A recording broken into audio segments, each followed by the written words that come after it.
नमस्कार, मैं हूं निवेदिता। पहले बिहार, फिर हैदराबाद, फिर जम्मू कश्मीर और अब नंबर है बंगाल का, जिसको जीतने के लिए बीजेपी ने अपनी जान लगा दी है। बीजेपी हर एक मुमकिन कोशिश कर रही है कि ममता बनर्जी को सत्ता से उखाड़ फेंके और इसके लिए अब उत्तर प्रदेश के सीएम योगी आदित्यनाथ का भी सहारा लिया जाएगा। ठीक उसी तरह जिस तरह से बिहार और हैदराबाद में लिया गया था। जी हां, योगी मॉडल का असर इन राज्यों में भी दिखा था।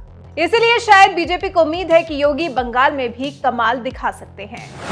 मीडिया रिपोर्ट्स की माने तो पश्चिम बंगाल में बीजेपी ने प्रधानमंत्री नरेंद्र मोदी की नीतियों के साथ योगी मॉडल के जरिए बंगाल से ममता राज खत्म करने की रणनीति तैयार कर ली है। बीजेपी बंगाल में टीएमसी चीफ ममता बनर्जी पर तुष्टीकरण का आरोप लगाती रही और योगी तुष्टीकरण की राजनीति के सख्त खिलाफ हैं। ऐसे में बीजेपी के फायर ब्रांड नेता, जिनकी छवि एक हिंदू नेता की है, उन्हें अब बंगाल विधानसभा चुनाव में उतारने का बीजेपी नेतृत्व ने मन बना लिया है। बीजेपी का मानना है कि सीएम योगी मिशन बंगाल में बीजेपी के लिए काफी उपयोगी साबित हो सकते हैं।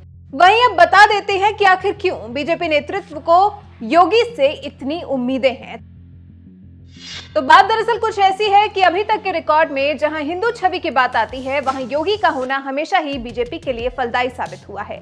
जैसे योगी बिहार में चुनाव प्रचार कर रहे थे, यूपी उपचुनाव की 7 सीटों पर खुद ही उन्होंने कमान संभाली थी। फिर हैदराबाद नगर निकाय चुनाव में भी हैदराबाद का नाम बदलकर भाग्यनगर करने की बात कही थी और पूरे चुनाव के दौरान यह मुद्दा चर्चा का विषय रहा था और रिजल्ट बीजेपी के लिए उम्मीद से बढ़कर रहा था। जीएचएमसी चुनाव नतीजों में बीजेपी ने शानदार प्रदर्शन करते हुए 48 सीटें जीती थीं और ओवैसी की पार्टी एआईएमआईएम को तीसरे नंबर पर धकेलकर नंबर 2 पार्टी बनकर उभरी थी।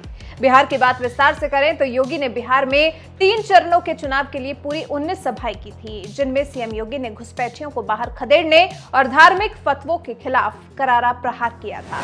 हिंदू युवाओं को एनडीए से जोड़ने की कोशिश की गई थी। योगी ने 17 जिलों में रैली की थी, जिनके प्रभाव में कम से कम 75 विधानसभा सीटें आती हैं। इनमें से एनडीए उम्मीदवारों को 50 सीटों पर जीत मिली थी, यानी कि योगी का स्ट्राइक रेट रहा था 66%, जो किसी भी एक राजनेता के लिए काफी ज्यादा है।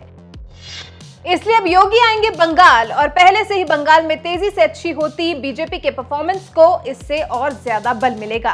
अमित शाह ने बंगाल में 200 से ज्यादा सीटें जीतने का दावा किया है। अब देखना होगा कि बीजेपी को योगी के आने से इस दावे को पूरा करने में कितना फायदा मिलता है। वैसे आपको क्या लगता है, क्या बीजेपी के योगी मॉडल का असर बंगाल में दिखाई देगा? क्या बिहार और हैदराबाद की तरह यहां भी बीजेपी की झोली में सीटें डलवाने में हिंदू छवि वाले फायर ब्रांड नेता योगी आदित्यनाथ कामयाब हो पाएंगे? अपनी राय हमें कमेंट कर जरूर बताएं।